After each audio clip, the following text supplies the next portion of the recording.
All right. Broadcast away. I'm going to turn my camera off now. And it's recording now. Fantastic. All right, welcome. We're going to get started in about 3 minutes. My name is Jeremy Tate. It's going to be an exciting night tonight.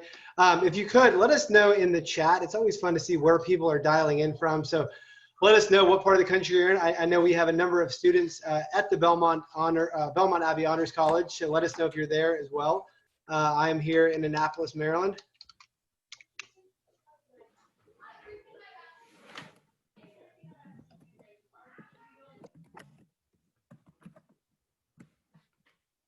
My daughter got CLT's announcement because she's the guidance director for a classical Christian school up in the Princeton area. So that's great. All right, welcome, Lindsay from North Carolina. I'm not sure I know how to say that, Lindsay, but welcome. You're a Belmont Abbey College student as well. Fantastic. Again, if you're just coming to the room right now, let us know where you're dialing in from today. It's going to be an exciting night. We're going to get started in just about 2 minutes.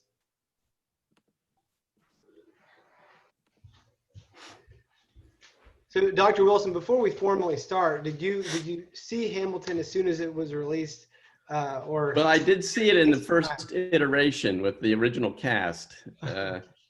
And then I saw it a second time. I took my students up because I teach a course on Hamilton, and with the next cast, I preferred the first cast. Maybe it was just the excitement of seeing seeing Manuel Miranda in it. That's great. Ricky from Pennsylvania, welcome, Ricky. Again, if you're just coming into the room, go ahead and let us know where you're dialing in from today. We're going to get started in just about 1 minute. We've got Ryan Flood as well from the Belmont Abbey St. Thomas More program. I've not heard of that, Dr. Wysocki. Is that another program within the college? Yeah, it is. Yeah, it's a program dedicated to statesmanship and public moral courage and the Catholic faith and moral courage. Yeah. Very good. Angelina from San Antonio, Texas. Welcome. William from the Belmont Abbey Honors College as well. Ashlyn from the Belmont Abbey Honors College, Thomas More program. Fantastic. Oh, no, alum. Nice. Belmont Abbey alum.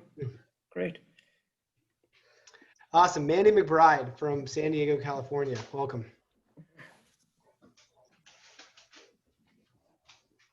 All right, Matthew from Poughkeepsie, New York. Welcome, Matthew.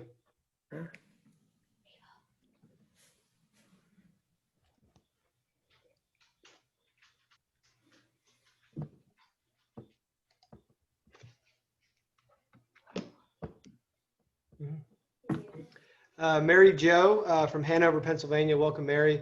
And your daughter Sharon graduated from the Abbey. Awesome. Oh, nice. Love that. I know Sharon. Yeah, pretty good. Scola alums. Nice. Angelina, how are you? That's great. All right, fantastic. It is 7 o'clock, so we're going to go ahead and get started. My name is Jeremy Tate. Excited to be here tonight. I am the founder and CEO of something called the Classic Learning Test. So some of you may have taken that junior, senior year in high school. It is an alternative to the SAT and ACT. And you may think, who would ever want to start a standardized test? What could possibly be more boring than that? But the reality is that in America, standardized testing really does drive mainstream national curriculum. And CLT wants to be a player in driving curriculum and education back towards the humanities, towards the liberal arts, really towards the kind of program that the students at the Belmont Abbey Honors College are immersed in. I'm deeply indebted to Dr. Wysocki. Dr. Wysocki is the Dean of the Honors College at Belmont Abbey. He's been a diehard. Thank you, Angelina. I love the CLT. We love that kind of feedback. We actually have, for a test, we actually have some really diehard supporters, which is fun. We're trying to cause a lot of trouble within the education establishment and taking on the big behemoth College Board. But, you know, we've done that with partners along the way. Dr. Wysocki, the Honors College at Belmont Abbey, they've been great partners, super supportive. And in fact, the Honors College is actually one of the most popular options for students who take the CLT overall. So I've heard wonderful things about the program. I'm excited to be co-hosting this with you tonight in partnership with the Jack Miller Center. So again, this is Hamilton Beyond the Musical. If you thought you were going to a webinar on fishing or basket weaving, you were in the wrong place. We are here again with Dr. Joseph Wysocki, and he's going to be introducing Dr. Brad Wilson from Princeton University in just a minute. Dr. Wysocki. All right. Thank you so much, Jeremy. Welcome to all of you. I want to extend my welcome as well. What a wonderful and diverse audience we have, from Belmont Abbey students to Belmont Abbey alums to CLT takers and students who have been to our summer program in the past, our SCOLA program, and just other people who heard about us from the CLT. Welcome to all of you. We're so blessed to have all of you with us tonight. Before we begin, I want to make a few important thank yous. First of all, to the CLT, to Jeremy, to Soren, Mashane, Alex, and Tyler, all of whom at CLT have been absolutely wonderful in our long-standing partnership, but especially in getting this event off the ground, putting together the Zoom and promoting it as well. So thanks to all of you. We really value our partnership with the CLT. It's helped us to really bring in some wonderful students over the last 3 years at the Honors College. Second, and very importantly, a thank you to the Jack Miller Center. This is a center associated with the University of Chicago that has a mission to transform student access to education in American political thought and history. They have been gracious enough to provide us with a grant money to make this event possible. They will also be sponsoring a great book symposium at Belmont Abbey, hopefully an intercollegiate symposium that we will film some of the sessions, COVID, hopefully. A special thanks to Tom Cleveland, the program officer at the Jack Miller Center, who's been extremely helpful in helping me to navigate Jack Miller events in the midst of COVID. Before introducing our speaker, one last thank you to David Nichols, who was my dissertation advisor and Dr. Wilson's roommate at the University of Northern Illinois, who was the one who connected me with Dr. Wilson, and I'm so glad he did, because I'm really looking forward to this talk tonight. So welcome to Constitution Day, our event for Constitution Day. Why are we coming together to do this? Why do we meet together on September 17th to honor the Constitution with speakers and conversation? To briefly quote Alexander Hamilton, who Dr. Wilson is far more of an expert on than me, he began Federalist Paper #1, his defense of the Constitution, with a very famous line. He said the following: it has been frequently remarked that it seems to be reserved to the people of this country, by their conduct and example, to decide the important question whether societies of men are really capable or not of establishing good government from reflection and choice, or whether they are forever destined to depend for their political constitutions on accident and force. This was said in 1787, while the question of whether or not to adopt the Constitution was before the American people. During these perhaps difficult times, these times where many of those assumptions of our Constitution are being perhaps called into question, it is up to us again. I think it is up to us consistently as the American people to decide the important question now, whether societies of men are really capable of maintaining good government based on reflection and choice. And so every year we come together to think about the Constitution, the principles of that document, and our principles of self-government. And so today we're so happy to welcome Dr. Bradford Wilson, a scholar of Alexander Hamilton. And let me just give you a little background of our speaker. He'll then give his talk, and then we'll have Q&A after that. You can ask Q&A that I will field those questions at the end of the talk. So you can type those into the Q&A session. So Dr. Wilson is the executive director of the James Madison Program in American Ideals and Institutions, lecturer in politics, and faculty fellow of Butler College at Princeton University. From September 8th to October 12th, 2019, he was an Erskine Canterbury Fellow at the University of Canterbury in Christchurch, New Zealand. His interests include American constitutional law, American political thought, and Western political thought. Wilson is the author of Enforcing the Fourth Amendment, A Jurisprudential History, and co-editor of 3 books, American Political Parties and Constitutional Politics, Separation of Powers and Good Government, and the Supreme Court and American Constitutionalism. He is also editor of The Constitutional Legacy of William H. Rehnquist, published in 2015 by West Academic Publishing. Wilson has co-edited a 2-volume edition of the political writings of Alexander Hamilton, published by Cambridge University Press in 2017. He's currently preparing with Carson Holloway a 2-volume edition of the political writings of George Washington for Cambridge. His writings have appeared in the Review of Metaphysics, the American Political Science Review, Academic Questions and Law Reviews, and chapters in edited volumes. Wilson has served as the president of the Association for the Study of Free Institutions since 2006. He was a Fulbright scholar at Moscow State University and Moscow's International Juridical Institute in 1994 through 1997, and from 1984 to 1987, served as research assistant for 2 Chief Justices of the United States, Warren Burger and William Rehnquist. From 1996 to 2004, he served as acting president and then executive director of the National Association of Scholars, and was editor of the journal Academic Questions. He has been an editor of Interpretation, a journal of political philosophy, since 1982. He received his BA close by in North Carolina State University, his master's from Northern Illinois University, and his PhD in politics from the Catholic University of America. We're extremely pleased to have you, Dr. Wilson, and we would give you a round of applause, but we're virtual. So thank you very much. I'll turn it over. My thanks to Professor Wysocki, to the Honors College at Belmont Abbey College, a college that takes a liberal arts education seriously, and to CLT for sponsoring this event, and to the Jack Miller Center for its generosity in supporting it. I appreciate Professor Wysocki's selection of the quotation from Federalist #1, Alexander Hamilton. It's one of the greatest of Hamilton's many gazillions of sentences that he wrote in his lifetime. Let me set the mood with two quotations. The first from the eulogy for Alexander Hamilton by his friend and political ally, Fisher Ames, just days after Hamilton's untimely death. My heart, penetrated with the remembrance of the man, grows liquid as I write, and I could pour it out like water.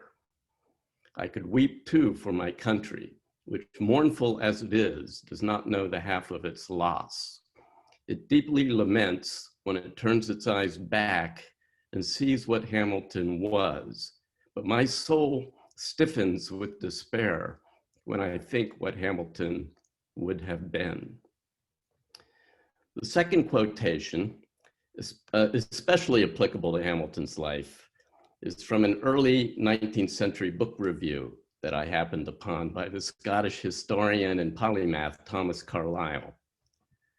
Here it is. No man lives without jostling and being jostled. In all ways, he has to elbow himself through the world, giving and receiving offense. To paint a man's life is to present these things. Looking past our pandemic, isn't it a great time to be alive when a Broadway musical can single-handedly restore the reputation of an 18th century American who for most of the 2 centuries since his death has been treated with neglect or disdain?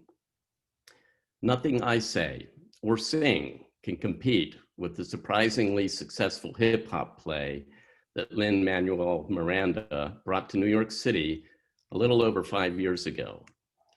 Indeed, so universally popular is the musical, that it is difficult to know what more to say by way of introducing Alexander Hamilton to a public audience. So please forgive me if I fail to add to the Hamiltonian excitement much that is not already well known. My own field is devoted to political thought and constitutional studies. This evening, though, I'll focus not only on aspects of Hamilton's political and economic thought, but also on his extraordinary life and times, though, as with all American founding fathers, his thought is a central part of his life and times. Let me try to sketch Hamilton's remarkable life.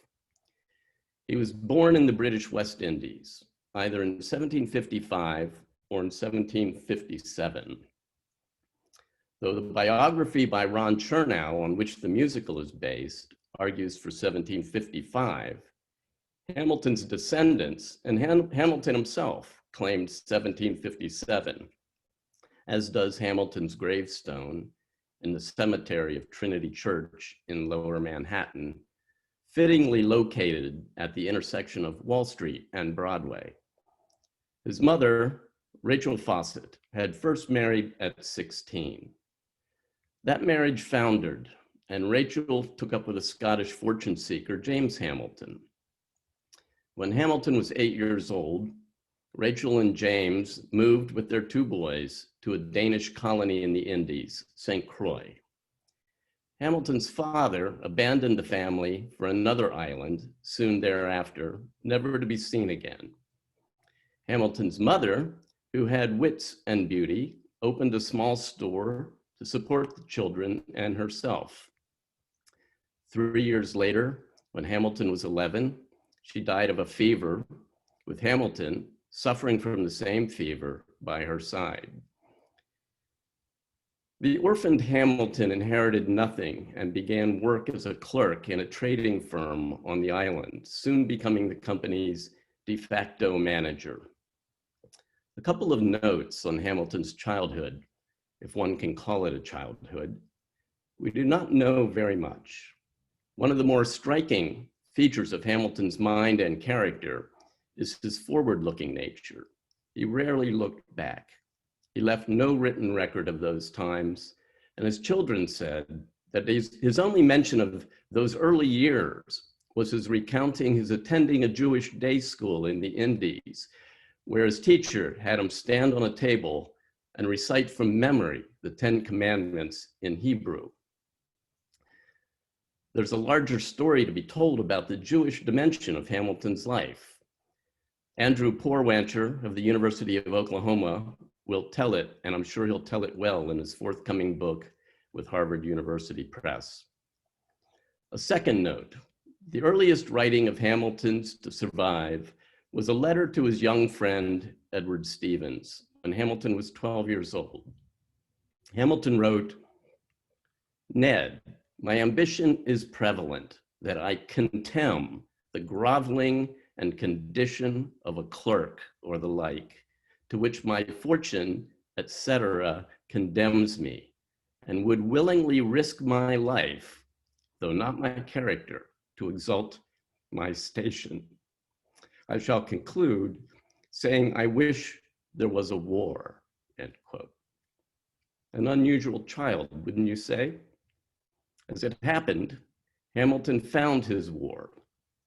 A letter the 15-year-old Hamilton wrote to his absent father, describing from a Christian perspective a terrible hurricane that had devastated his island, was published in the St. Croix paper and was so eloquent, moving, and pious that it inspired a group of patrons to send Hamilton to the American colonies in North America for an education. There, my own university, Princeton, made perhaps the worst admissions decision in its history by turning down Hamilton's application. And so he enrolled in King's College, now Columbia University. I say perhaps the worst admissions decision, as I know a lot of disappointed parents of Princeton applicants who would beg to differ. Though a brilliant student, Hamilton dropped out of college in 1775 to join a New York militia and fight against the British in the American War for Independence. He was soon noticed by the Army hierarchy for his self-taught knowledge of military matters and was appointed in 1777 as an aide-de-camp to the great commander of the Continental Army, George Washington, a position Hamilton held for 4 years. It was then that one of the greatest collaborations in the political history of the world, the partnership of Washington and Hamilton, was forged. An unhappy episode of those military years led to Hamilton's resignation. We know this from an account of it in a letter from Hamilton to his father-in-law. Hamilton had married Elizabeth Schuyler in December of 1780, and Hamilton returned to Washington's staff a few weeks later. Washington and Hamilton passed each other on the stairs at their winter headquarters in New York State. Washington asked to speak with Hamilton. Hamilton said that he'd be available momentarily, but he first had to deliver an urgent order. Hamilton delivered the order, and rushing back to see Washington, was delayed on army business by Marquis de Lafayette for what Hamilton says was 1 minute. Hamilton then ran up the stairs, finding George Washington at the top of them. Hamilton reports that Washington, quote, in a very angry tone, end quote, said, "Colonel Hamilton, you have kept me waiting at the head of the stairs these 10 minutes. I must tell you, sir, you treat me with disrespect." Hamilton replied, "I'm not conscious of it, sir, but since you have thought it necessary to tell me so, we part." To which Washington replied, "Very well, sir, if it be your choice." Two proud men, each with a strong sense of personal honor, with Hamilton willing to abandon a strategic relationship with the person broadly regarded as the greatest man of the age and the certain leader, if the revolution were successful, of a new American empire. Instead of a personal rupture, however, Hamilton and Washington remained on intimate professional terms. Washington gave Hamilton the command of a light infantry battalion, and Hamilton distinguished himself for bravery during the siege of Yorktown, which led to the British surrender. Hamilton had found his war, and he had gained a reputation for heroism. Hamilton's storied political career effectively begins in 1782, after the war had concluded and his first of 8 children, Philip, was born.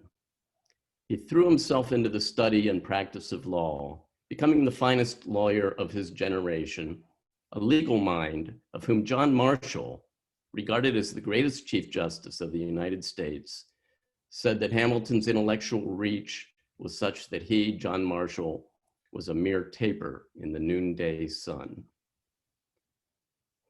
It was Hamilton who wrote the report to the Congress under America's first Constitution, the Articles of Confederation, on behalf of James Madison and others, calling for a convention to draft a new Constitution.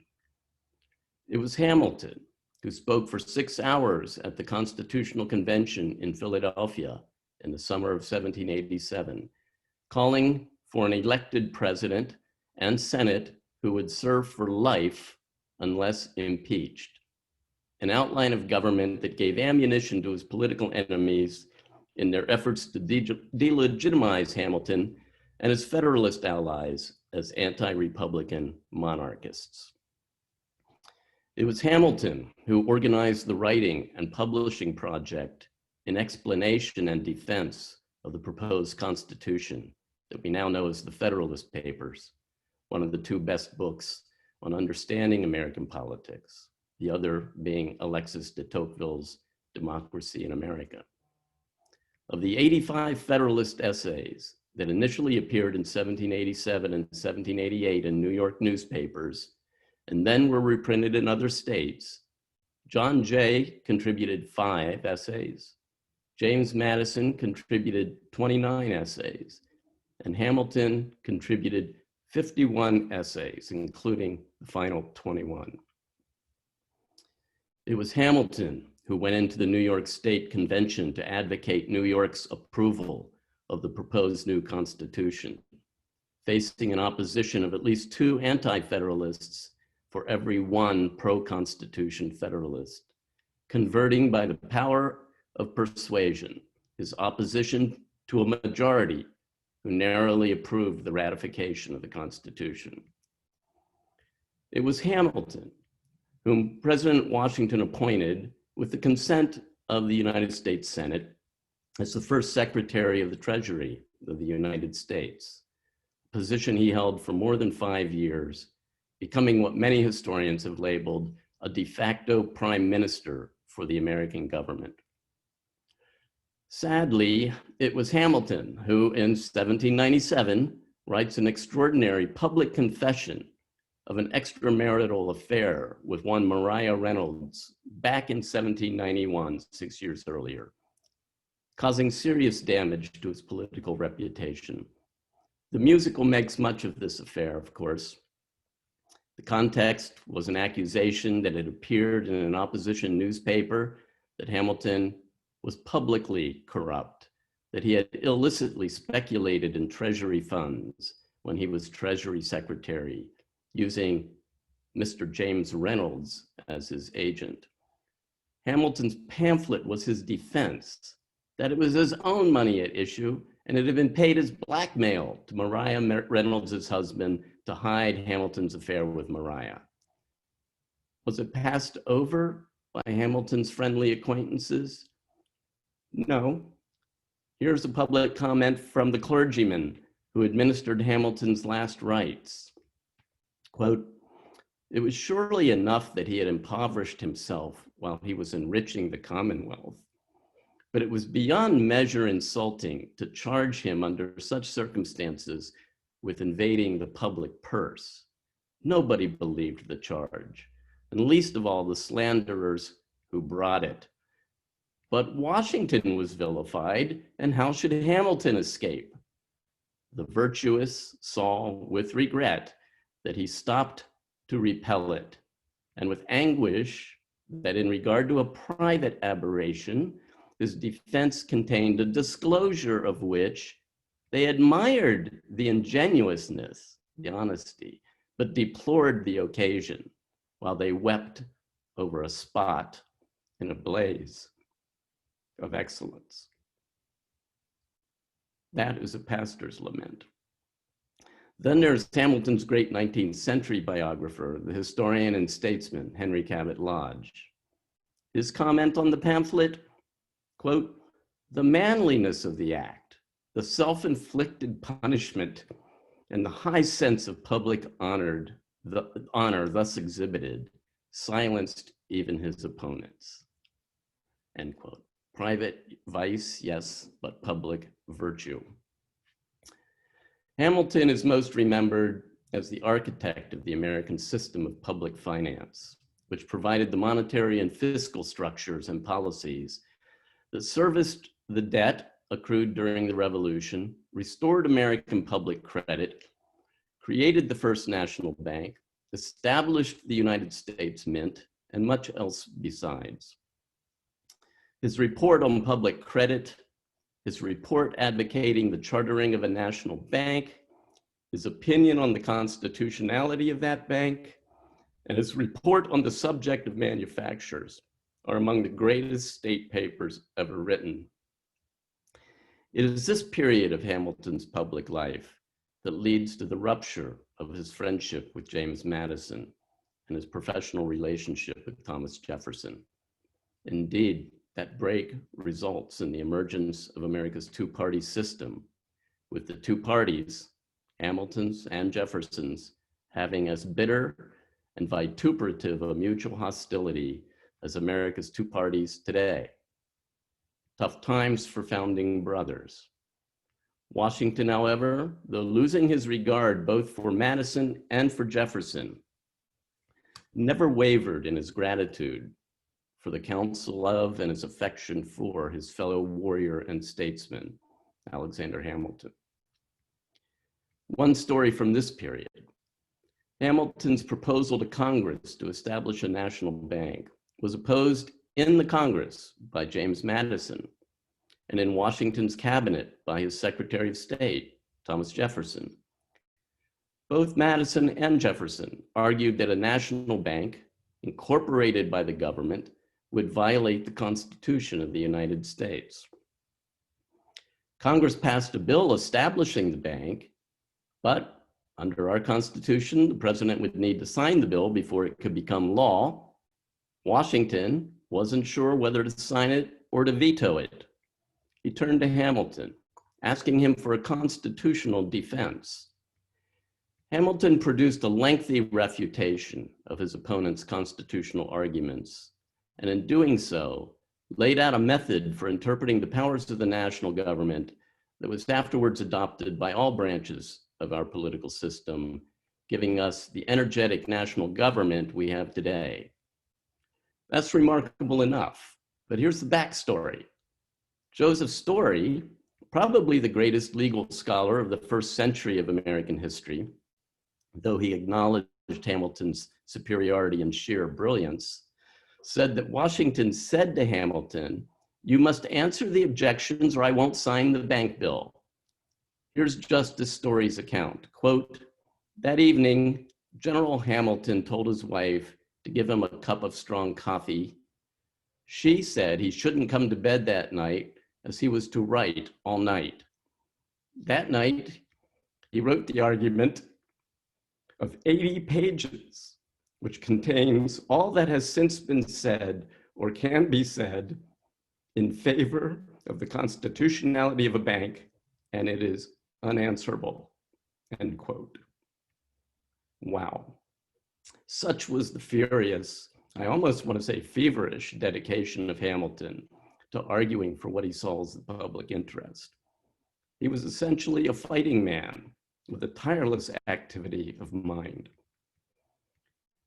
In 1793, after a thorough discussion with his cabinet, President Washington issued his famous Neutrality Proclamation, which informed the world and American citizens of America's neutrality in the war then breaking out between Great Britain and a number of other European states on the one side and revolutionary France on the other.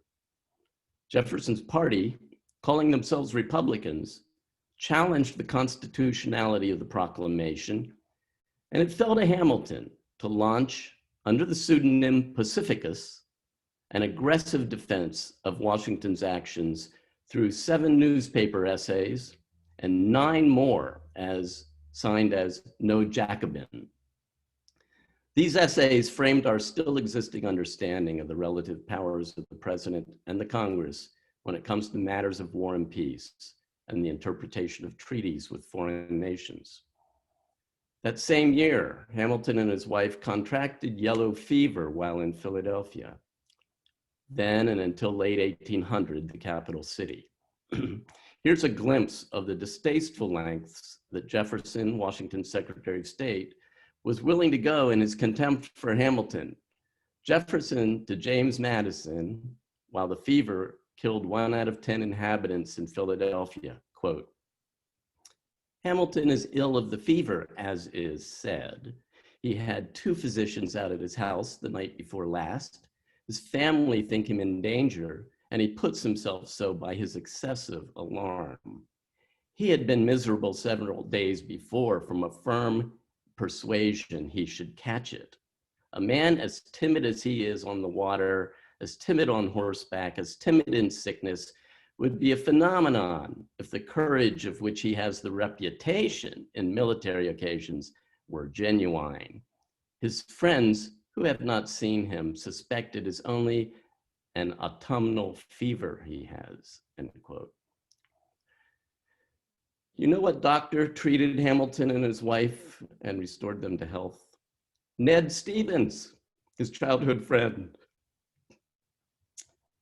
In 1794, a group of insurgents in Western Pennsylvania took up arms to resist a federal tax on whiskey that was Hamilton's brainchild as Secretary of the Treasury. At a time when presidents really did act as commanders-in-chief, Washington set out to lead the army of 12,000. Hamilton, still Treasury Secretary, was placed in charge of the War Department, and he rode out with Washington to meet and subdue the insurgency. Why did he go at a time his wife was terribly ill with an ill-fated pregnancy? Because, he wrote, the whiskey tax was his policy, so it was his responsibility to defend it on the Pennsylvania frontier. Can you imagine today's policymakers feeling that kind of political obligation? Hamilton retired from the government not long thereafter, but not before submitting massive new reports to Congress on his fiscal program and recommended plans for paying the national debt. As he exited government service, President Washington wrote him a letter that must have helped to salve the frazzled soul of a much vilified statesman. Quote, in every relation which you have borne to me, I have found that my confidence in your talents, exertions, and integrity has been well placed, end quote. Over the next year, Hamilton resumed the practice of law in New York, but remained active in defense of the Washington administration, writing 28 essays, this time as Camillus, defending the highly controversial treaty with Great Britain negotiated by John Jay. I should mention that Hamilton not only picked up his quill pen, he went out into the streets of New York to speak at a rally in favor of the treaty. During his speech, a rowdy group of treaty opponents began to throw rocks at him, one of which struck Hamilton's head. He is reported to have shouted, if you use such knockdown arguments as these, I must retire. Hamilton's Federalist friend, George Cabot, wrote of this episode, the Jacobins were prudent to endeavor to knock out Hamilton's brains to reduce him to an equality with themselves, end quote. Hamilton remained the leader of the Federalist Party throughout his years of retirement from the government, writing prolifically under pseudonyms, sometimes in his own name, for the newspapers, and keeping up a constant correspondence with other Federalist Party leaders.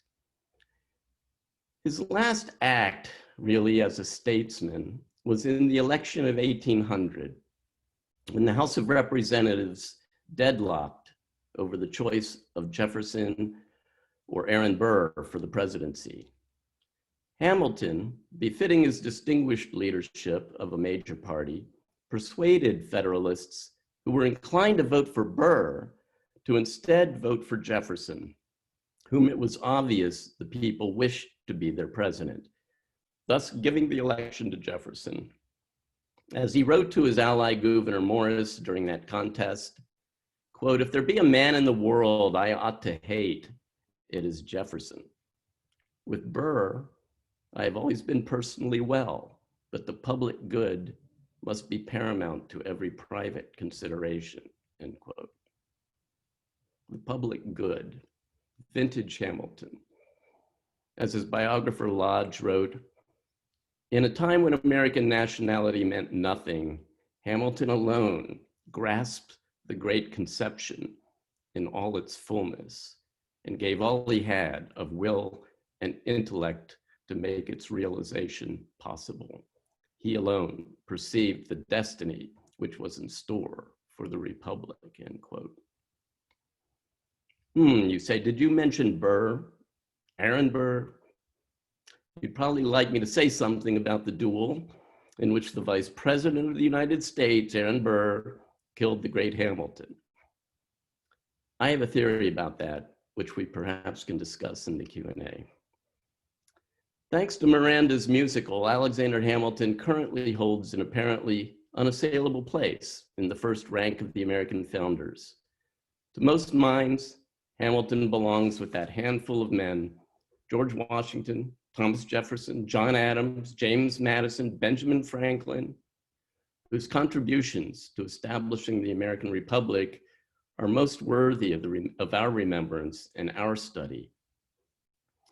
Hamilton's contributions as a political thinker, however, are less appreciated than they should be.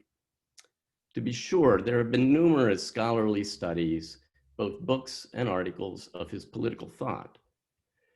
The output here, however, has not been as great as it might be, given the tremendous amount that Hamilton wrote about politics, and his almost invariable recurrence to fundamental principles whenever he examined a political question. Hamilton rarely addressed an issue that came to his attention without relating it to some enduring aspect of human nature, some fundamental political principle, some axiom or maxim of conduct, even as he also reminded his readers of the role of prudence in statesmanship by emphasizing that such principles and maxims often admitted of exceptions in particular circumstances. Hamilton lived only to be 47 years old, or perhaps 49, depending on whom we are to believe about his birth. Contrasts his rather brief life to that of other leading American founders. George Washington, 67. Ben Franklin, 84. Thomas Jefferson, 83. James Madison, 85. And John Adams, 90. Yet his intellectual and literary powers resulted in an astonishing quantity of significant and influential economic, legal, and political thought. I've mentioned some of his best-known writings already. In addition, Hamilton wrote influential pamphlets during the pre-revolutionary stage of the American colonists' conflict with the British government in 1774 and 1775, when he was a teenage college student. Hundreds of letters and reports drafted for General Washington during Hamilton's 4 years as Washington's aide-de-camp and secretary, and many series of essays addressing the fundamental political controversies of his time, all the way up to and into Thomas Jefferson's presidency, when Hamilton wrote 18 articles criticizing, this time as Lucius Crassus, the Jefferson administration's policies in 1801 and 1802. But you sense the scope of his literary achievement, amounting to 27 volumes in the official papers of Alexander Hamilton that have been published by Columbia University, his alma mater. And we've said nothing of his law practice, which filled another 5 volumes, or his voluminous personal correspondence. It is difficult to do justice to Hamilton's statesmanship, just as it is difficult to do justice to any great person's importance and accomplishments. Hamilton played a role in large historical dramas in which the fate of the American Republic was implicated. How would history have been different if the orphaned Hamilton had left his home in the Danish West Indies for, say, London or Paris, rather than for the American colonies? We can't really know, of course, though we can certainly speculate that given his exceedingly humble origins, in a world in which mobility between social classes in the old world was infrequent, the ambitious young Hamilton chose the right destination for the unfolding of his talents. The relatively democratic world of America, characterized by what Tocqueville described as equality of condition. I'd like to devote the remainder of my remarks to what, in my view, are 2 of Hamilton's greatest and most enduring contributions to American political thought. Before doing so, however, let me try to sketch very briefly Hamilton's understanding of human nature.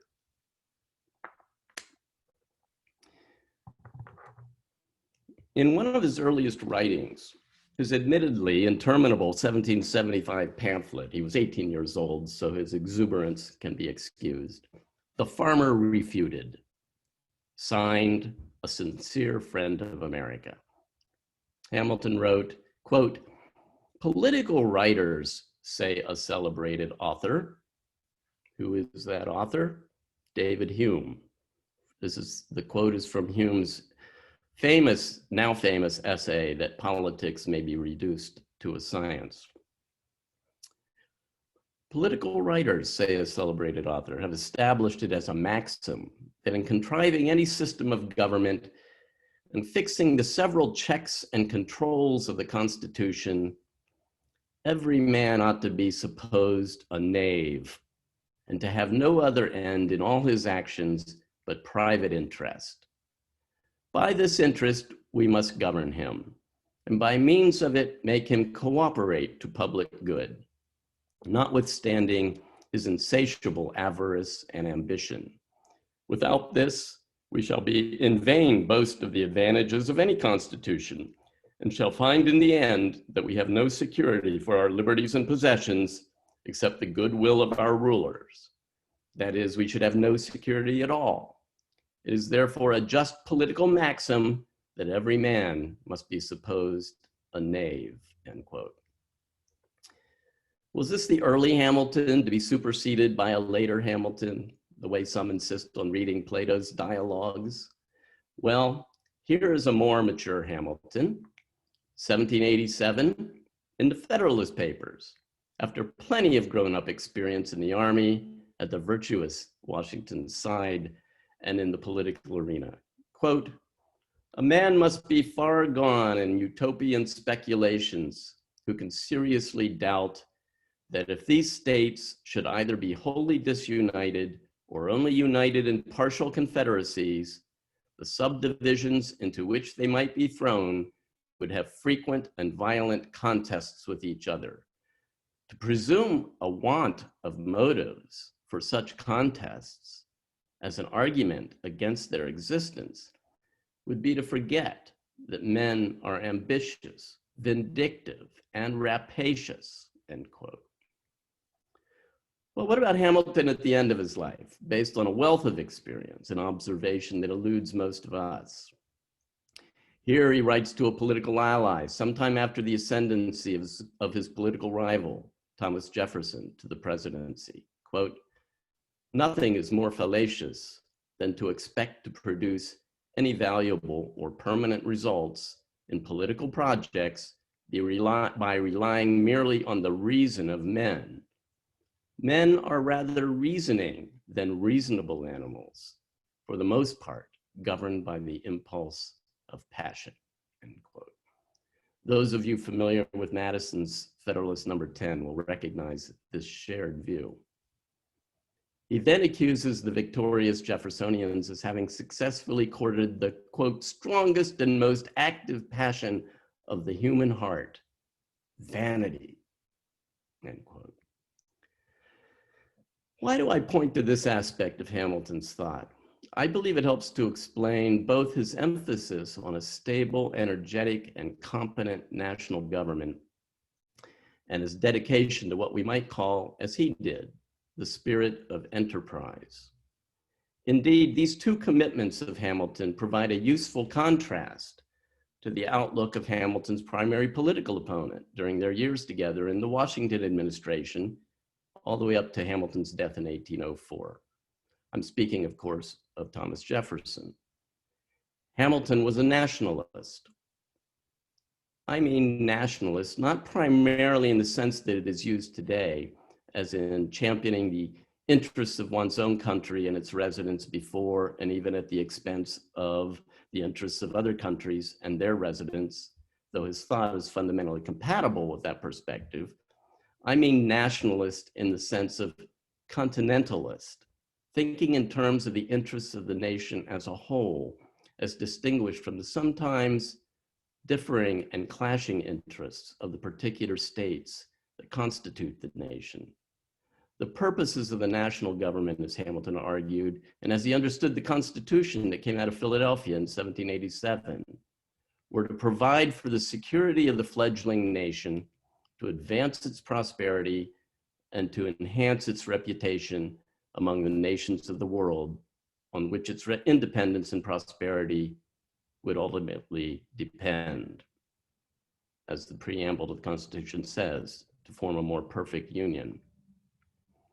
The fulfillment of these purposes, he argued, required a government that possessed energy and stability, dignity and public credit, the confidence of the American people, and the respect of other countries and their governments. And so Hamilton, in all of his work as a public man, sought to strengthen and broaden the general, by which he meant the national, authority. And here we see develop a serious breach between Hamilton on the one side and James Madison and Thomas Jefferson on the other, resulting in the rise of what all of the American founders denounced as most dangerous to a system of ordered liberty: political parties, Hamilton's Federalists and Jefferson's Republicans. Why did the Jeffersonians choose the party label Republican, or sometimes Democrat? Because their intention was to persuade the public that Hamilton and the Federalist administration in which he had served were in truth monarchists, intent on establishing dictatorial power, consolidating the Union by annihilating the states, and even attaching the country as a vassal state to its former master, Great Britain.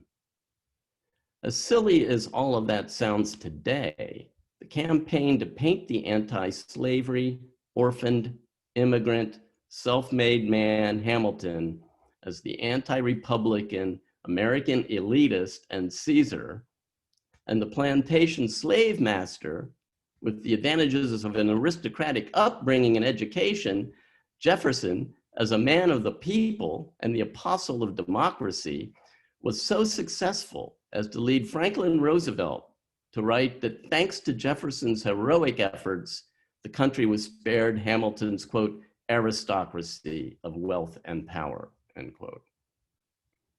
All honor to the Broadway musical for rejecting the prevailing myth. It is true, however, that Jefferson had a much more modest understanding of the purposes and powers of the national government and saw little or nothing to fear in the powers and ambitions of state politicians and state governments. Indeed, Hamilton correctly observed that for Jefferson, and he said for Madison, quote, state government and republicanism are convertible terms, end quote. Hamilton was the opposite, as he saw the real danger to be, quote, the subversion of the national authority by the preponderancy of the state governments, end quote. As for the Jeffersonians' accusation that he was unfriendly to republicanism, Hamilton declared, quote, as to my own political creed, I give it to you with the utmost sincerity.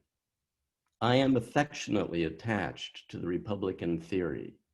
I desire above all things to see the equality of political rights, exclusive of all hereditary distinctions, firmly established by a practical demonstration of its being consistent with the order and happiness of society, end quote. He wrote, the only enemy which republicanism has to fear in this country is in the spirit of faction and anarchy, end quote. Jefferson disagreed. Quote, I hold it that a little rebellion now and then is a good thing and as necessary in the political world as storms in the physical, end quote. Hamilton's and Jefferson's differences led to their first great clash in the Washington administration over the wisdom and constitutionality of the incorporation of the bank as called for by Hamilton's plans to rescue the country's economy and its public finances from the desultory condition that in large part had led to the ratification of the Constitution of 1787. Hamilton freely admitted that his estimation of the threat posed to the Union from the ambitions of the various states within created in him, quote, a disposition towards a liberal construction of the powers of the national government. He added, consistent with constitutional propriety. He famously argued in the Federalist Papers that the federal government should be understood to have an unlimited authority as to, quote, all those objects which are entrusted to its management, end quote, and that the preservation of political and personal liberty would depend not on specified limits on federal power, but on the internal structure of the government and the dependence of the government on the people themselves. To the contrary, Jefferson insisted on the need for a Bill of Rights against governmental power, a sentiment strong enough in enough states so as to give the Constitution its first 10 amendments. The other great point of difference between these rival founders has to do with political economy. Not as dry a subject as it sounds. Jefferson was an advocate of an agricultural republic where agrarian virtue, grounded in the rhythms of nature and in personal independence, and self-sufficiency, provided the ethos of republicanism. In his notes on the state of Virginia, Jefferson wrote, quote, "Those who labor in the earth are the chosen people of God, if ever he had a chosen people, whose breasts he has made his peculiar deposit for substantial and genuine virtue.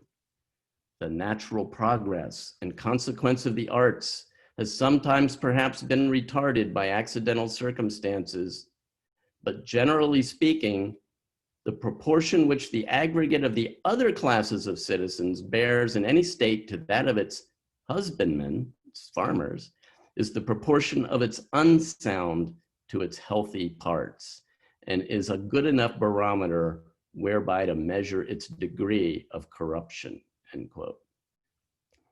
His view of the urban life, which he experienced for many years in Paris, quote, "When we get piled up upon one another in large cities, as in Europe, we shall become corrupt as in Europe and go to eating one another as they do there," end quote.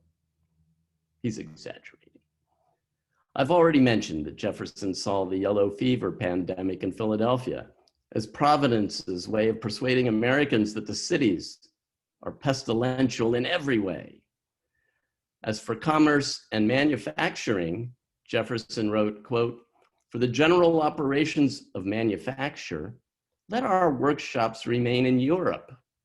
It is better to carry provisions and materials to workmen there than bring them to the provisions and materials and with them their manners and principles. The loss by the transportation of commodities across the Atlantic will be made up in happiness and permanence of government," end quote. We're reminded of Rousseau's discourse on the origin of inequality. By the way, in a letter of 1800, recommending a list of books to a young man, Jefferson includes the complete works of Rousseau, all 31 volumes, in the French. Rousseau wrote, quote, "Metallurgy and agriculture were the two arts that produced this great revolution." The revolution he has in mind is the division of labor. "They have civilized men and ruined the human race. Although man had previously been free and independent, we find him, so to speak, subject by virtue of a multitude of fresh needs to all of nature and particularly to his fellow men, whose slave in a sense he becomes, even in becoming their master.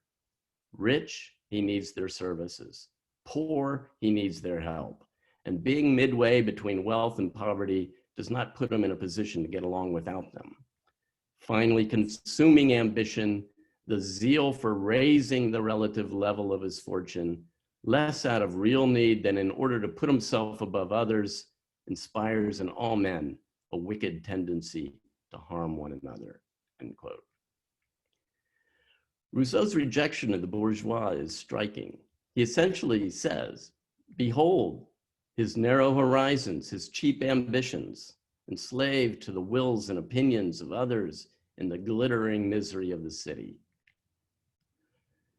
With the exception of Rousseau's attack on agriculture, this is very much Jefferson's perspective on what today we call economic development.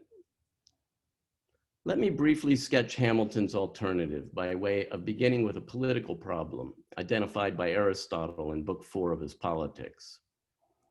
Aristotle, in contrast to Rousseau, argued that the greatest good fortune of a polity is to be a middling or middle class regime. Why? Because the rich and the poor cannot have affection for each other. The rich are filled with arrogance and contempt for the lower classes, the deplorables, and the poor are filled with envy and resentment of the rich. With each wishing to destroy the other, their city is terminally ill, unless a middle class can become the dominant political influence and the mediator between the other classes. But Aristotle has no proposal for creating a middle class. It is something to be prayed for, a great good fortune when found, but not the result of any statecraft to create the sort of middle-class prosperity that would do the trick. Enter Hamilton. Federalist essay number 12. Quote, the prosperity of commerce is now perceived and acknowledged by all enlightened statesmen to be the most useful as well as the most productive source of national wealth, and has accordingly become a primary object of their political cares. By multiplying the means of gratification, by promoting the introduction and circulation of the precious metals, those darling objects of human avarice and enterprise, it serves to vivify and invigorate the channels of industry and to make them flow with greater activity and copiousness. The assiduous merchant, the laborious husbandman, the active mechanic, and the industrious manufacturer, all orders of men look forward with eager expectation and growing alacrity to this pleasing reward of their toils, end quote. You see how Hamilton takes his skeptical view, he would say his realistic view of human nature, and puts it to work. His 1791 report to Congress on the subject of manufacturers is really his masterpiece on political economy. Unlike Jefferson, Hamilton welcomes and encourages governmental policies that promote American manufacturing. Quote, the multiplication of manufactories not only furnishes a market for those articles which have been accustomed to be produced in abundance in a country, but it likewise creates a demand for such as were either unknown or produced in inconsiderable quantities. The bowels as well as the surface of the earth are ransacked for articles which were before neglected. Animals, plants, and minerals acquire a utility and value which were before unexplored, end quote. Admittedly, this all sounds to our ears very crass and environmentally exploitative, so far removed from the virtuous agrarianism of Jefferson. But Hamilton had his mind set on every bit as liberal a project as Jefferson's, not by any means hostile to agriculture, but he would argue more favorable to individual liberty and to advancing human flourishing. How so? Hamilton says, quote, by furnishing greater scope for the diversity of talents and dispositions which discriminate men from each other, it is a just observation that minds of the strongest and most active powers for their proper objects fall below mediocrity in labor without effect if confined to uncongenial pursuits. And it is thence to be inferred that the results of human exertion may be immensely increased by diversifying its objects. When all the different kinds of industry obtain in a community, each individual can find his proper element and can call into activity the whole vigor of his nature. And the community is benefited by the services of its respective members in the manner in which each can serve it with most effect, end quote. He continues, quote, to cherish and stimulate the activity of the human mind by multiplying the objects of enterprise is not among the least considerable of the expedients by which the wealth of a nation may be promoted. Even things in themselves not positively advantageous sometimes become so by their tendency to provoke exertion. Every new scene which is opened to the busy nature of man to rouse and exert itself is the addition of a new energy to the general stock of effort. The spirit of enterprise, useful and prolific as it is, must necessarily be contracted or expanded in proportion to the simplicity or variety of the occupations and productions which are to be found in a society. It must be less in a nation of mere cultivators, think Jefferson's farmers, than in a nation of cultivators and merchants, less in a nation of cultivators and merchants than in a nation of cultivators artificers and merchants, end quote. Hamilton, who never looked back, predicted and was the chief architect of an American future now so familiar to us, the commercial and manufacturing republic. As he saw it, it belonged to Americans to, quote, vindicate the honor of the human race, end quote. That all sounds terribly immodest, but Hamilton was nothing if not ambitious in the service of founding a government and with it a new nation. Thank you very much.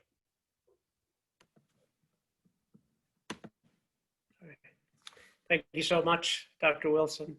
For everyone, I am adding here at the bottom Dr. Wilson's book on the chat, but I loved your remarks. I'm so thankful for them. We're going to open it up to some questions. I just before, I found especially interesting your putting Hamilton into conversation with Aristotle, and especially that part of the politics in terms of, that quote that I had mentioned about fortune, that, to have a middle class being left up to fortune in Aristotle's politics, and Hamilton trying to employ statecraft to create something like that. It's a very interesting way to think about Hamilton's project. Yeah, I think, in that context, it's very useful to read John Locke and Adam Smith, who Hamilton was very familiar with, because I think that, they give you the high theory, working out that manner of building a middle class. Yeah, I also enjoyed the discussion about this diversity of talents that Hamilton hoped would be a result of his political economics. And another text that came to my mind was Plato's Republic, and this idea of justice being tied to doing one's own business, minding one's own business, and the ability to do one's own business more. It seems in a way less tyrannical than saying everybody should be a farmer. You don't like being a farmer? Yeah. But let me. Very important. Yeah. Let me turn it over to some questions from the audience. Please, if you would, you can ask them in the Q&A or in the questions here, if you would. Okay, so we have one here from Gretchen Benko, and it is, what are your thoughts on Hamilton's apparent distrust of the people?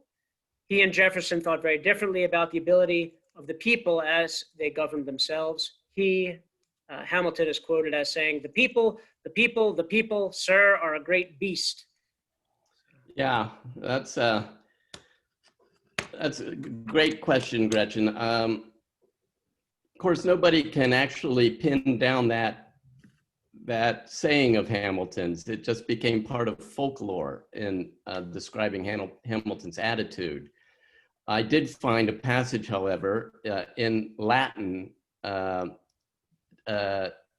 taken from a Latin translation of, I believe, the description of the Cyclops in Homer, where Hamilton, in talking about the people, does compare them to the Cyclops. So I think that's as close as we're going to get to him doing that. It's true that Hamilton was much more critical of what he called democracy with a capital D. But when Hamilton thought of democracy, he thought he couldn't help but think of the French Revolution.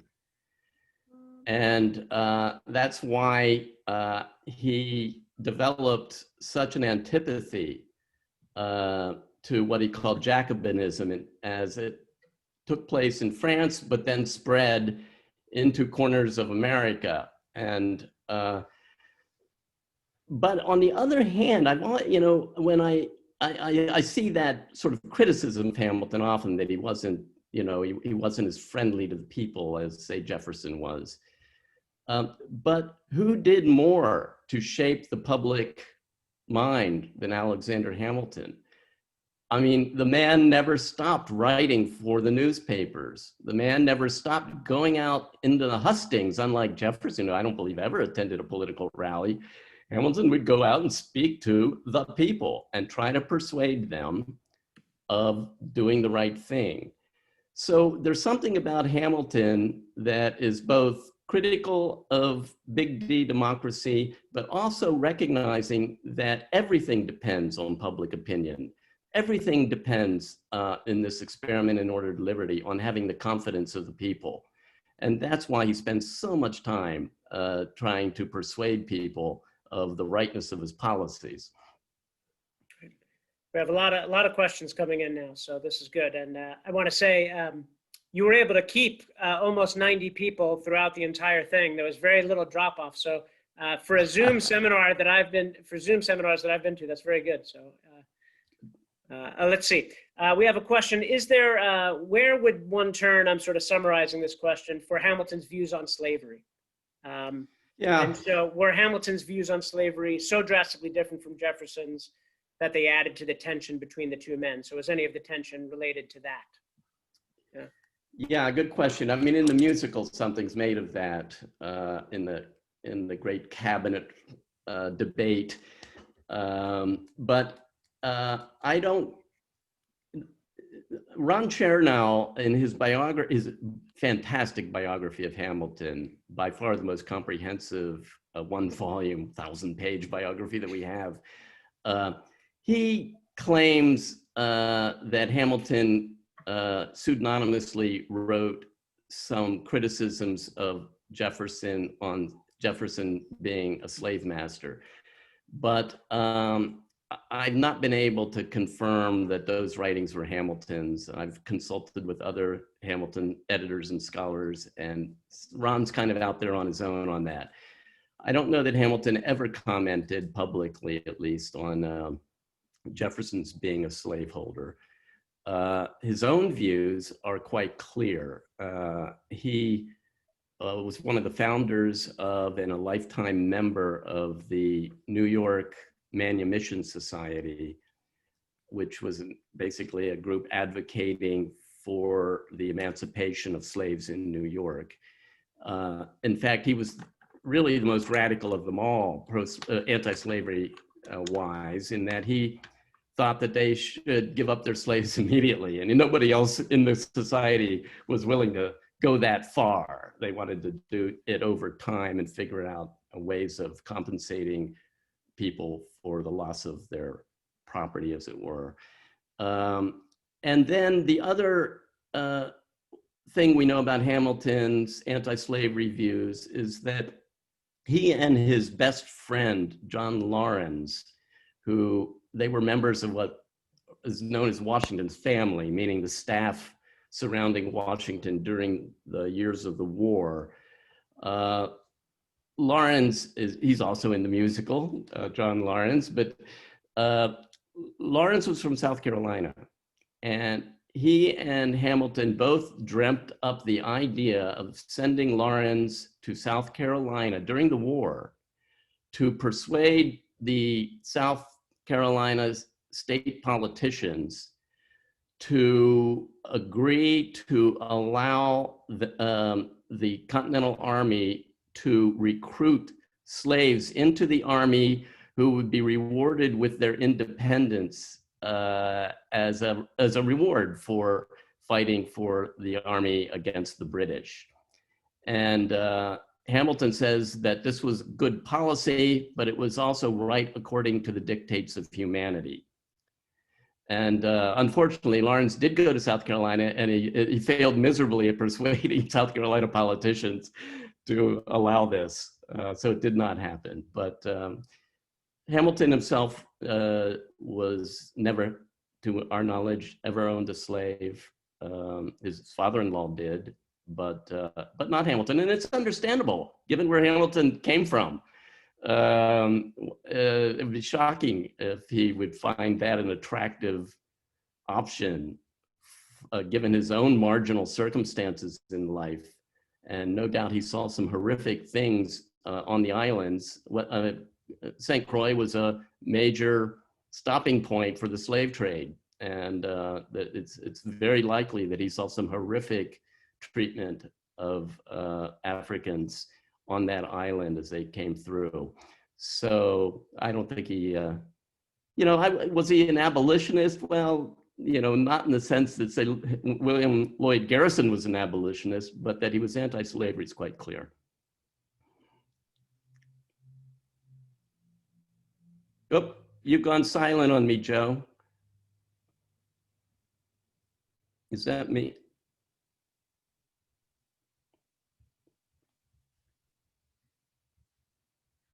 I cannot hear you.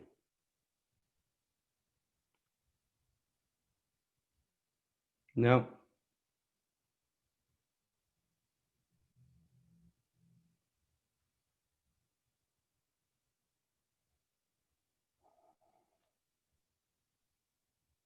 You don't think you're muted, but I think you are, so. Oh, that's a shame. Sorry about that. Joe, if you want to try and figure out what's going on, but I can go ahead, Dr. Wilson, and read off some questions for you. Okay, that's fine. Until he can figure out his audio issues. So, excuse me. There was one of these questions early on, was if there was any discrepancies that you saw between the musical and the historical Hamilton. Well,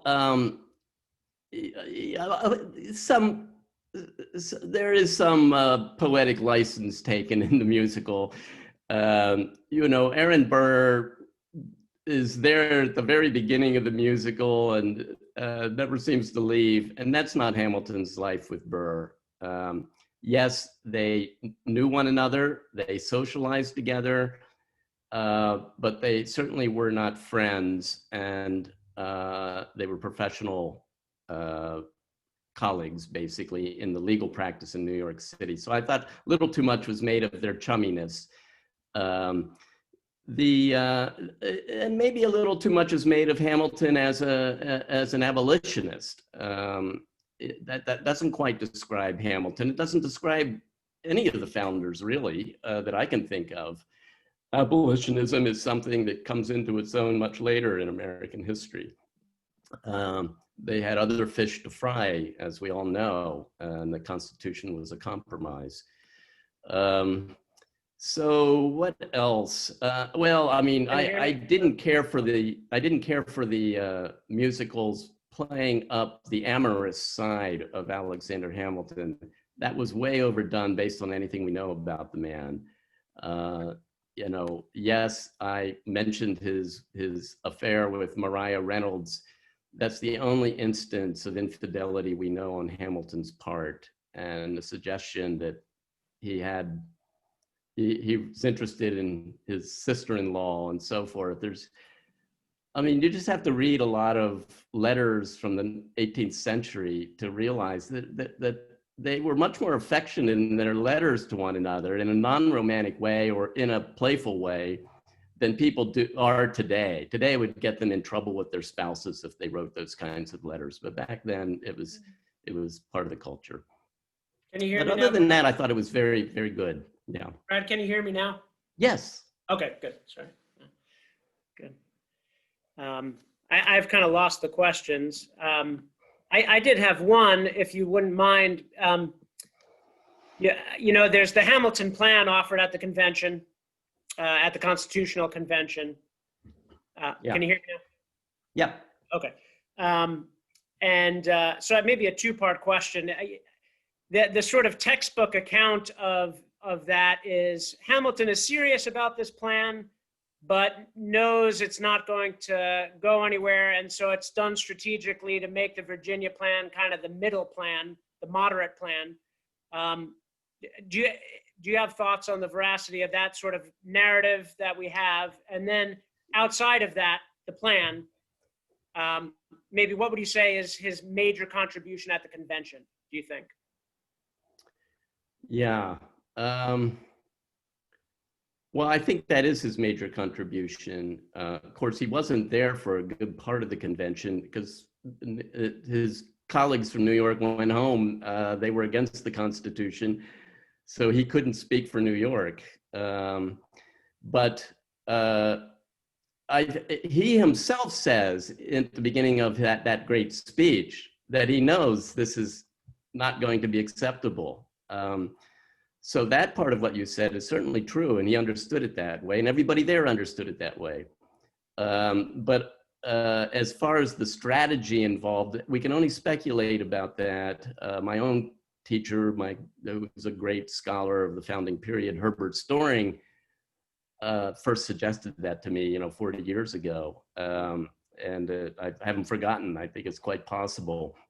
But I think what Hamilton wanted to do was to kind of change the subject a bit, to high tone the kind of regime that was being constructed in a way that would make it more stable and more competent.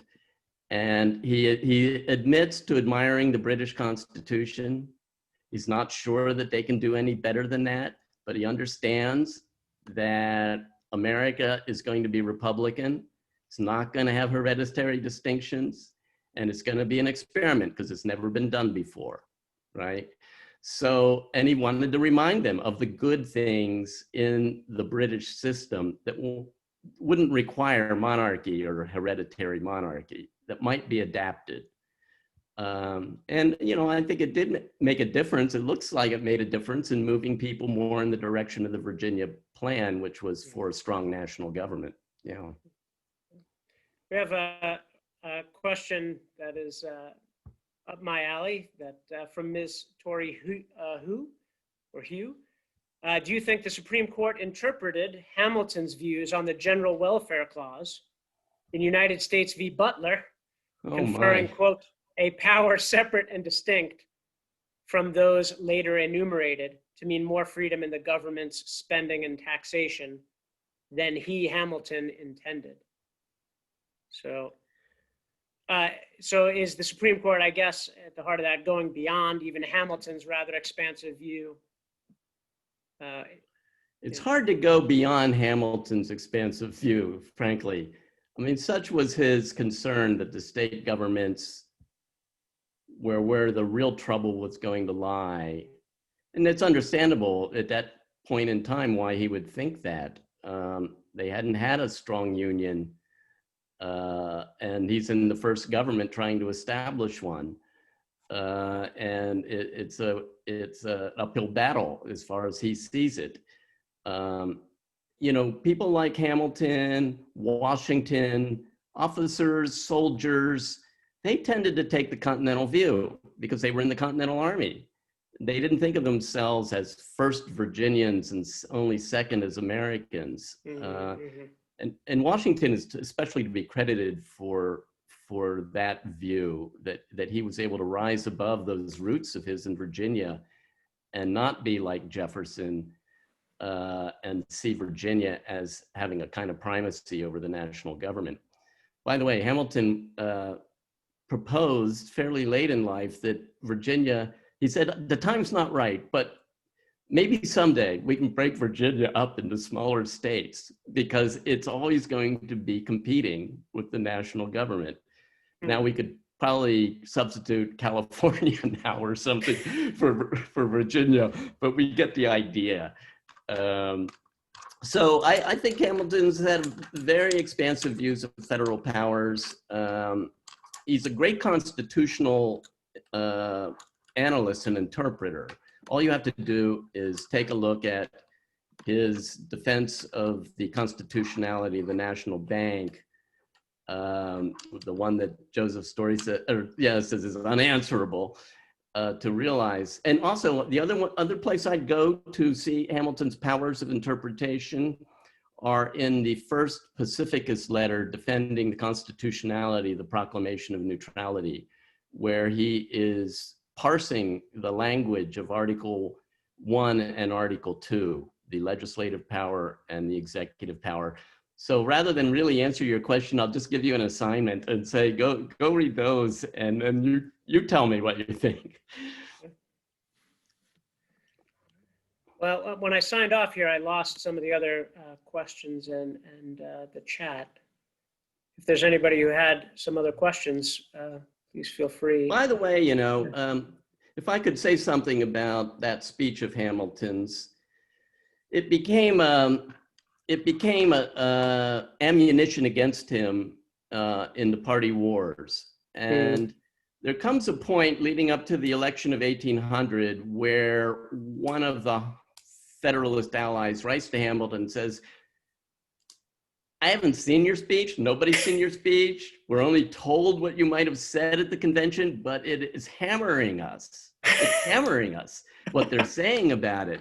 And just come clean. I mean, did you advocate for monarchy or didn't you, And Hamilton writes a terrific letter saying, I'm sorry it's taken me so long to reply. It took me a while to figure out what I could say to you. And he said, but I'll try and explain it. And he lays out what his speech asserted and why he thinks it was perfectly consistent with republicanism, because it's all electoral, it's not hereditary.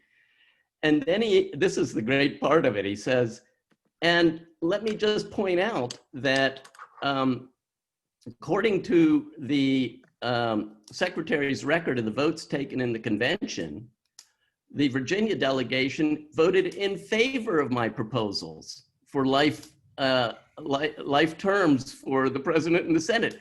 And he said, and who was in the Virginia delegation? James Madison.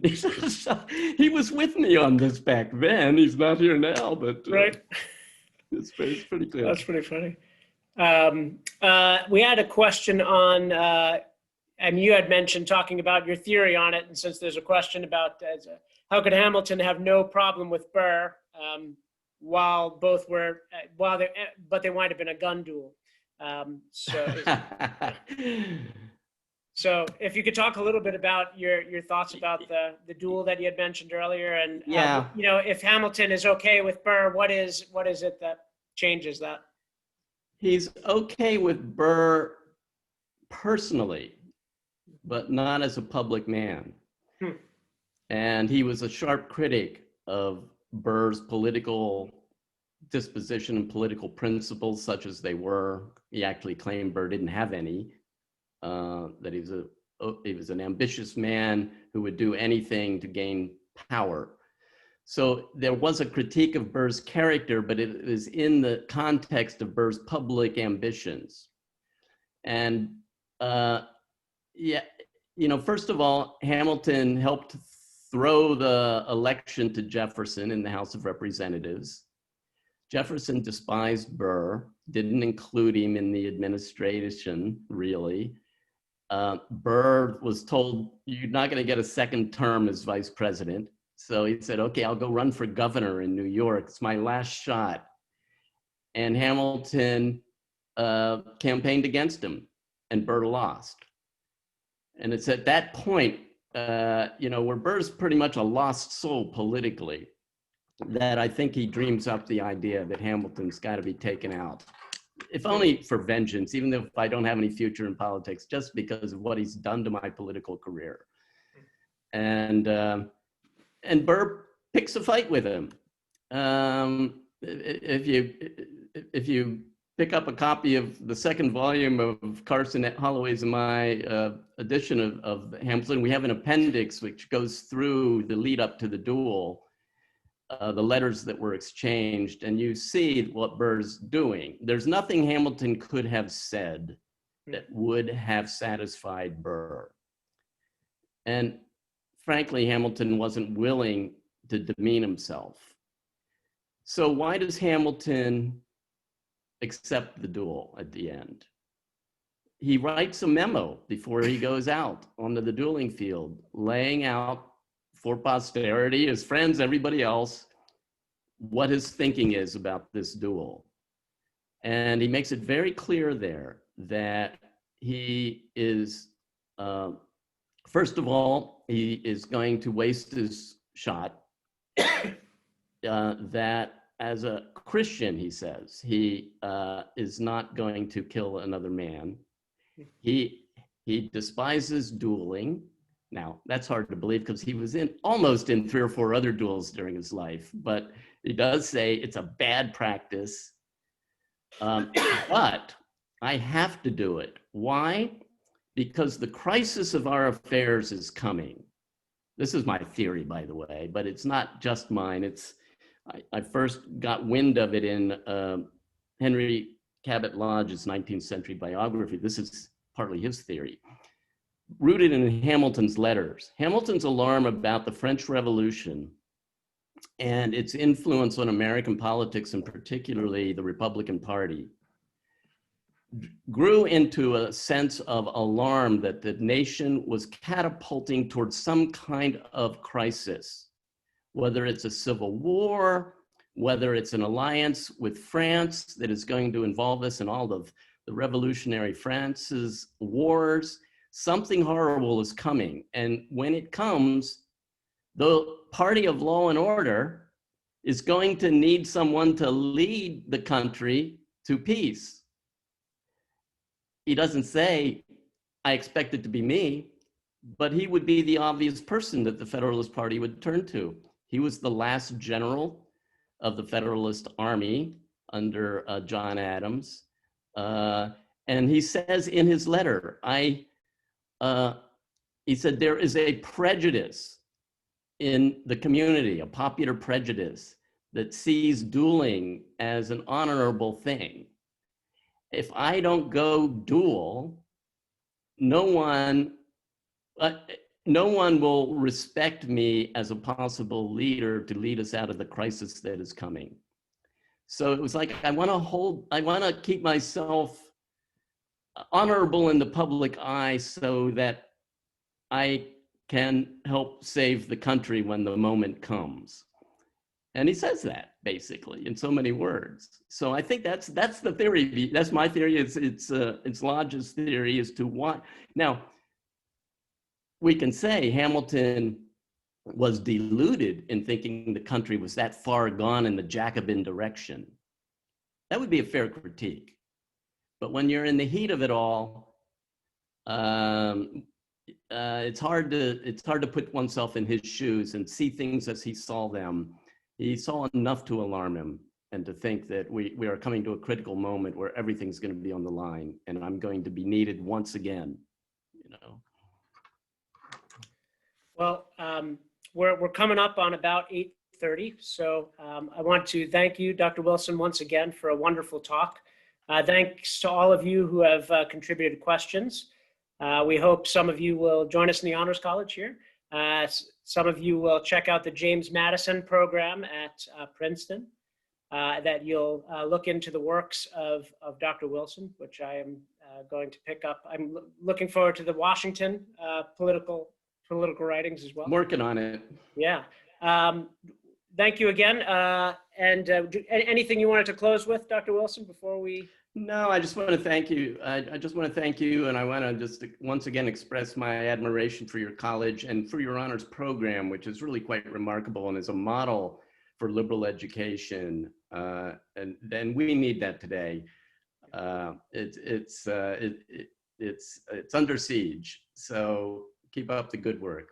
Thank you so much, Dr. Wilson. And I will be sending an email follow-up through CLT with a recording of this.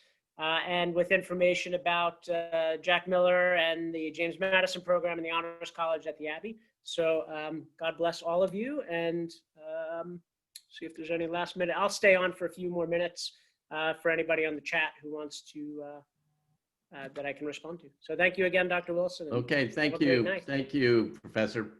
Bye, everybody. Yeah, all right, bye.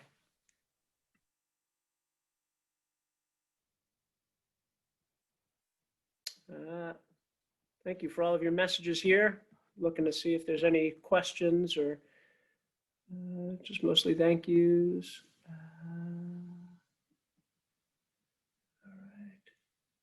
All right. Well, good to see all of you, and thanks, Alec, for helping us out here on the getting this up and going, and thanks to everyone at CLT. Yeah, thank you, Dr. Wysocki. All right, everyone, have a wonderful night. All right.